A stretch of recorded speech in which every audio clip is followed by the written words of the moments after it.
უმძიმე მდგომარეობაშია ქართული ოცნება. კიდევ უფრო მძიმე მდგომარეობაშია მას შემდეგ, რაც ტელეკომპანია ფორმულაში გავიდა ეს ჟურნალისტური გამოძიება BBC-ში, თარგმნილი ქართულად, გუშინ 12-ის ნახევარზე, ვისაც არ გინახავთ, დაბეჯითებით გირჩევთ, რომ ნახოთ.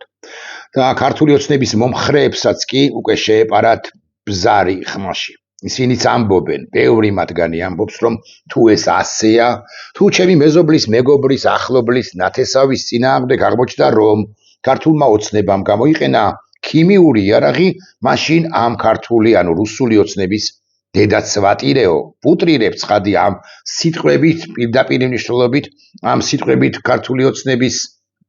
შეფასება არ მომისმენია, მაგრამ ბევრი უკვე მეტი და მეტი, მოდი ასე ვიტყვი, ცდილობს რომ გაემიჯნოს ბიზინა ივანიშვილსა და მის გუნდს. ეს უმნიშვნელოვანესი ფილმია, რომელიც საფუძვლად უნდა დაედოს შემდგომ გამოძიებებს, საერთაშორისო გამოძიებებს და პრობლემებმაც წესით ამ გამოძიებებმა უნდა მიიყვანოს ქართული ოცნების არაერთი მაღალჩინოსანი და ვინც ის იქნება ბიზინა ივანიშვილიც კი გაგიკვირდებათ და უკვე აღარ გაგიკვირდებათ ჰააგის საერთაშორისო სასამართლომდე განსასჯელის სკამზე უნდა აღმოჩნდესო, ბევრი ჩვენგანი იტყვის და იტყვის სწორედაც რომ ბიზინა ივანიშვილზე ან ბიზინა ივანიშვილის ქვემდებარეებზე გამობიძინებულებზე, რომელმაც ეს დანაშაული ჩაიდინეს დამოუკიდებელ საქართველოში რუსებს, პირდაპირ მნიშვნელობით რუსებს არ ჩაუდენიათ. ეს დანაშაული მათ შორის არც ამგვარი დანაშაული არც 1989 წლის აპრილში, დიახ, მათაც გამოიყენეს აკრძალული იარაღი, იქ ლეტალური შედეგები იყო, მაგრამ რუსების დანაშაულიც კი ამასთან შედარებით ნიველირებული სწორი სიტყვა არ არის, არაფერია, ასე ვიტყვი, იმიტომ რომ ჩვენ ვიცოდით, რომ იქ მტერი გებრძოდა, პირდაპირ მნიშვნელობით აქ ფორმალისტური თვალსაჩინო, თურმე დამოუკიდებელი საქართველოს პრემიერ-მინისტრის ზურგს უკან დგომი აჩრდილი ბიზინა ივანიშვილისა და პერსონალურად ივანიშვილის ოჯახი, ასე უნდა ვთქვა, მინისტრები, დეპუტატები საქმის კურსში ვინც იყო, ან ვინც უნდა ყოფილიყო და არ იყო მიზეზთა გამო, ისინი არიან პასუხისმგებელი, ისინი გებრძვიან, ისინი გწამლავენ ალბათ არასწორი ზმნა, ისინი იყენებენ ქიმიურ იარაღს შენს წინააღმდეგ, ქართული საზოგადოების წინააღმდეგ, ამასთან არა მხოლოდ მომიტინგეებისა, რამდენადაც ეს ქიმიური ნივთიერებები თვეების განმავლობაში რჩება ნიადაგში, ჰაერში, მცენარეებზე და ასე შემდეგ, მათ შორის იმ ადამიანების წინააღმდეგაც, რომლებიც სულაც არ არიან, ან არ იყვნენ, ასე ვიტყვი, ქართული ოცნების მოწინააღმდეგეები, ოღონდაც კი გაეჩერებინათ მაშინ საპროტესტო ტალღა, გადატრიალებას რომ უწოდებენ სულტყუილად, ოღონდაც კი გაეჩერებინათ, მათ გამოიყენეს, კვლავ ვიმეორებ, BBC-ც ამას ამბობს პრინციპში, ქიმიური იარაღი, გინდათ დაიჯერეთ, გინდათ აღშფოთდით, გინდათ ნუაღშფოთდებით. თქვენშორის 89 წლის 9 აპრილს კი ბევრი მოქალაქე გავიდა უკვე მეორე დღეს 9 აპრილსვე ქუჩაში, მაგრამ უმრავლესობა მაინც არ გასულა. აი უმცირესობამ გადაწყვიტა მომავალი ბედი ჩვენი ქვეყნისა, უმცირესობამ თქვა მაინც რომ ეს იყო რუსის ჯარის სადამსჯელო ოპერაცია, აქაც უმცირესობა იტყვის, თუმცა უკვე შემდგომ, როდესაც ჩვენ გამთავისუფლდებით ბიზინა ივანიშვილის დიქტატორული რეჟიმისაგან, უკვე უმრავლესობად წოდებული უმრავლესობაც ისარგებლებს იმ სიკეთეებით, რომლებიც ამ ქვეყანაში აუცილებლად დადგება. ახლა რაც შეეხება ამ ამბავს, BBC-ს ფილმი, ვისაც არ გინახავთ, შეცდომა დაუშვით, მეთქი და დაბეჯითებით გირჩევთ, რომ გადაახვიოთ, ბევრს გაქვთ ან ტელეფონში ინტერნეტის საშუალებით ნახოთ ეს ფილმი, ქართულად თარგმნილი 12-ის ნახევარზე, აქ იგითხარით იყო ფორმულას ეთერში, კარგად თარგმნილი და სრულყოფილად წარმოჩენილი. BBC-ს გამოძიების შინაარსი არის ძალიან მარტივი, ხო, ძალიან მარტივი. ჩვენ თავარი ამბავი უნდა ვიცოდეთ. იქ არის ბევრი რესპონდენტი, იქ არის რამდენიმე ისეთი რესპონდენტი, რომელსაც ოქროს მოწმე შეიძლება უწოდოთ. იქ არიან უცხოელები, მათ შორის მონაწილეები, რომ ამ ფილმ გამოძიებაში, რომლებიც ფაქტებზეც საუბრობენ და შეფასებებსაც ცხადია აკეთებენ, მაგრამ იქ არის ერთი კაცი, რომელზეც ოდნავ მოგვიანებით ვისაუბრებ, რომელიც ოქროსაც არა, ოქროს მოწმეა და რომელიც საუბრობს მთავარზე, იმიტომ რომ რომ ერთი დაზარალებული, მეორე დაზარალებული, მესამე დაზარალებული, 3 თვის წინ, 6 თვის წინ ეს ყველაფერი ემოციურ ფონს ქმნის და კარგად აღწერს რა ხდება ამ ქვეყანაში ბოლო 1 წელიწადი და მეტია, მაგრამ იქ არის კვლავ ვიმეორებ ერთი რესპონდენტი, რომელიც ყველაზე ძვირფასია ალბათ ქართული საზოგადოების ისტორიისთვისაც ძვირფასია და მასზე ვილაპარაკებ. ახლა ქართული ოცნება ცდილობს რომ გადაიტანოს აქცენტები იმ ადამიანზე კი არ ილაპარაკოს, არამედ გაგიკვირდებათ და ილაპარაკოს იმ ადამიანს გეტყვით რაც ქვია და რა გვარისაც არის, გადაიტანოს, ეს არის ლაშა ეს არის შერგელაშვილი, გადაიტანოს აქცენტები სხვაზე, კონკრეტულად კერძოდ კი ჩახუნაშვილებზე, ესე ვიტყვი და თქვას რომ აი ჩახუნაშვილები არიან თავარი მოწმეები, ჩახუნაშვილები არიან ჩამშვებები, ჩახუნაშვილები არიან პირები, რომლებმაც BBC ამ კვალზე გაიყვანეს და ჩახუნაშვილებს უნდა დაბრალდეს. ყველაფერი ამაოა ქართული რუსული ოცნების ეს მცდელობა, არაფერი გამოვა მეთქი, ასე ვიტყვი, იმიტომ რომ ჩახუნაშვილებს არაფერი კვლავ მინდა ხაზგასმით მინდა ვთქვა, არაფერი დაუშავებიათ კი არა, ეს ერთი ამბავია რომ არაფერი დაუშავებიათ, მაგრამ კამიტზე როგორც მომწამლავ ნივთიერებაზე პირველ მსოფლიო ომში რომ იყენებდნენ იმ ქიმიურ იარაღზე ჩახუნაშვილს და ჩახუნაშვილებს არაფერი უთქვამთ, თუმცა პროპაგანდა მიუქციეს რუსთავი ორის გამო პროპაგანდებული ჟურნალისტი პოსტივის გამო პროპაგანდებული ჟურნალისტად წოდებული ორივე, ასევე არის საზოგადოებრივი მაუწყებლიდანაც გარკვეული ალბათობით, იქ იყო ჩართვა ერთი საოცარზე საშინელი, ან საშინელზე საოცარი ერთი ჟურნალისტად წოდებულისა საზოგადოებრივი მაუწყებლის ეთერში, რომელიც ესეთი უდრტვინველის სახით იდგა და თითქოს გვიამბობდა რაღაცის თაობაზე, თითქოს ამბავს ყვებოდა, მაგრამ ალაგ-ალაგ აქცენტებს გაურევდა ხოლმე ისეთ პროსახელის პროვოცნებულს. იქ ალბათ იმედიც არ დააკლებდა რასაკვირველია საკუთარ პროპაგანდისტურ საცეცის გამოვლინებას და ასე ქმნიან ფონს თითქოს ჩახუნაშვილმა უთხრა BBC-ს ამ კამიტის თაობაზე. ტყუილი ამბავია, გეტყვით, არავით არის ჩახუნაშვილი არის ერთად რამეში ბჭყალებში დამნაშავე, ბჭყალებში რასაკვირველია, ბრალეული, ასევე ბჭყალებში, მან გამოჰკითხა 69 ამ დარბევა გავლილი მოქალაქე თითოეული მათგანის ჯანმრთელობის მდგომარეობა გამოიკვლია, რა გართულებები ჰქონდათ გულსა თუ სხვა ორგანოებზე, არ წლების თუ კი არა თვეების განმავლობაში აკვირდებოდა, იკვლევდა, კურნალობდა და ასე შემდეგ და მეტი ჩახუნაშვილებს ზოგადად და არც არავის ამ ჯგუფიდან ეს არა კონკრეტულ ექიმებსაც, ესე ვიტყვი, არაფერი გაუკეთებიათ. გაცილებით მნიშვნელოვანია ქიმიური კოდები, სახელები არ წერია, რასაკვირველია, მაგრამ მაინც კოდებია, კვლავ მიმეორებ. ეს არის, ესე იგი, პირველი UN 1710 და მეორე არის UN 34-39 დავიწყოთ 17-10-ით. მისი ამოცნობა პრინციპში არის საკმაოდ იოლი, ეს არის ტრიკლორეთილენი, მას იყენებენ ქიმიკატების წყალში გასახსნელად. ესეც მძიმეა, ამგვარი ნივთიერებითაც არ აშლიან დემონსტრაციებს დასავლეთში, მაგრამ მაინც ყველაზე საინტერესო იწყება მეორე კოდის UN 34-39-ის შემთხვევაში ძიების სირთულე წარმოშვა იმ ფაქტმა, რომ ამ კოდის ქვეშ გაერთიანებულია ქიმიკატების მთელი სპექტრი, ერთი კი არა, რამდენიმე ქიმიკატია და BBC მოიპოვა შესყიდვების დოკუმენტი და გამოიტანა, გააცნო საზოგადოებას. ბევრი სხვადასხვა ნივთიერებაა თავმოყრილი ამ კოდის ქვეშ, მაგრამ უკლებლივ ყველა ის ნივთიერება, რომელიც შედის ამ კოდის ქვეშ, ანუ UN 34-39 სპექტრში, ასე ვიტყვი, არის საშიში თქვენთვის და არა მხოლოდ თქვენთვის, ვინც იყავით დემონსტრაციაზე, მე მაგალითად გახვრით და თქვენ მაგალითად არ იყავით, არამედ თქვენთვისაც, იმიტომ რომ შესაძლოა უკვე შემდგომ ბჭყალებში მშვიდობიანობის პერიოდში გაისეირდეთ რუსთაველის გამზირზე, თქვენ მოწყვიტეთ მაგალითად მოწყვიტეთ ფოთოლი და ამ ფოთლიდანაც როდის ვიხდი ამასობაში რაღაც მესიჯი მომივიდა თუ არ მომივიდა, რატომღაც მეგონა რომ მომივიდა და მოწყვიტეთ ფოთოლი და ამანაც კი შეიძლება დაგაზიანათ, მაგალითად თუ იყავით გასული, პირობითად ლაპარაკობ 6 იანვარს მიმდინარე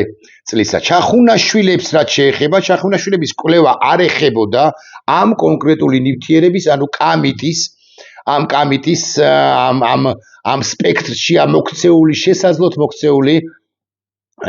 მომწავლავი ნივთიერების ქიმიური იარაღს და შახუნაშვილებს არაფერი უთქვამთ ამის თაობაზე. UN 34-39-ის ქვეშ გაეწევს სპექტრში არსებული ნებისმიერი ქიმიური იარაღი არის საშიში, რატომ შეიძლება იყოს ეს ყველაფერი სწორედაც რომ კამიტი,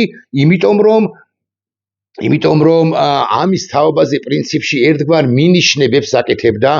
იგივე ხელისუფლების წარმომადგენლები და რა ხელიზე იქნებოდა ეს გასულ პერიოდში თუ ასე მაგალითად ცოტა გამოლოთებული კი არა გვარიანად გამოლოთებული გომელაური რომელმაც თქვა რომ 2009-ში და 10-ში იყიდა ნაციონალურმა მოძრაობამ თუ ნაცებმა იყიდეს კითხვა მაქვს მარტივი რატომ არ გაანადგურა არსებულმა ხელისუფლებამ იმიტომ ხომ არა რომ მან ნახა ეს ნივთიერება შეისწავლა ეს ნივთიერება და თქვა რატომაც არა გარკვეული პერიოდის შემდეგ ემანდ რომ დამჭირდეს ამ ნივთიერების გამოყენება მე ნაცებს იოლად გადავაბრალებ ამ ყველაფერს და ამ ნივთიერებას კი ახლა გამოვიყენებოდა კი გამოიყენა კიდეც ოკეი არ გამოუყენებია ჩავთვალოთ რომ ჩვენ ვცდებით მაშინ უნდა გვითხრან უნდა გაგვიშიფრონ უნდა გვითხრან რა ამ კოდის ქვეშ არსებული სპექტრის რომელი ქიმიური ნივთიერება იყო გარეული წყალში ამასაც რომ არ ამბობენ შესაბამისად ეჭვი იმის თაობაზე რომ სწორედაც რომ კამიტი იყო UN 34-39-ის ქვეშ გაერთიანებული თუ მოქცეული დასაკვირველია ეჭვი ღვივდება. საგამოძიებო ჯგუფმა საკითხი უფრო დაავიწროვა, ანუ BBC-მ და დაადგინა, რომ 34-39-ის სპექტრში გაერთიანებული ნივთიერებებიდან მხოლოდ ერთია ისეთი, რომელიც ოდესმე სადმე გამოუყენებიათ არეულობების დროს. ესაა ბენზილ ციანიდი ის მოკავშირეება, ანუ ოდესმე თუ რამე გამოყენებულა, რატომ არის კამიტზე ეჭვი? იმიტომ რომ ოდესმე თუ სადმე რამე გამოყენებულა, სწორედაც რომ აი ესეთი საყელპურო გავრცელებული სახელით თქვათ, ეს არის კამიტი. კამიტი ხმარებიდან 30-იან წლებში არის ამოღებული, იცით თქვენ, რადგან მის გამოყენებას ძლიერი და რაც მთავარია, ეს უმნიშვნელოვანესია, ძლიერი და ხანგრძლივი ეფექტი აქვს ქონდა, ხო? იმიტომ ამოიღეს პრინციპში, რომ შეიძლება გამოიყენონ ახლა, გამოიყენოს პირობითად 2017 წელს, 1917 წელს და 1934 წელს გამოვლინდეს პირობითად ვლაპარაკობ მისი მოქმედების შედეგები. რა უნდა ხო, ეხლა კიდე ვილაპარაკოთ